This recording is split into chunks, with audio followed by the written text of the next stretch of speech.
এই দুনিয়ার সকলেই কেবল বিজয়ীদের গল্প শুনতে চায়, কিন্তু আসমানে একজন আছেন, তিনি সর্বদাই অপেক্ষা করে থাকেন তার অসফল একেবারে হারতে হারতে মিলিয়ে যাওয়া, একেবারে ধার প্রান্তে এসে যাওয়া বান্দার জন্য।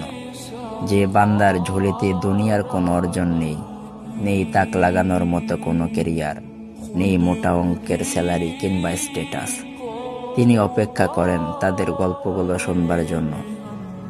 গুনাহ করতে করতে ক্ষয়ে পড়েছে যাদের হৃদয়, পাপের ভারে নয়ে পড়েছে যাদের হৃদয়, তলিয়ে যাচ্ছে জাহেলিয়াতের অতল তলে, তাদের গল্পগুলো তাদের মুখ থেকে শোনার জন্য, সে অন্ধকার থেকে তাদেরকে টেনে তোলার জন্য কত অধীর অপেক্ষায় না তিনি করেন। এমন কোনো গুনাহ করে ফেলেছেন যা ভাবছেন ক্ষমার অযোগ্য, তাহলে আল্লাহ তাআলার কাছে একবার দিল খুলে তওবা করুন।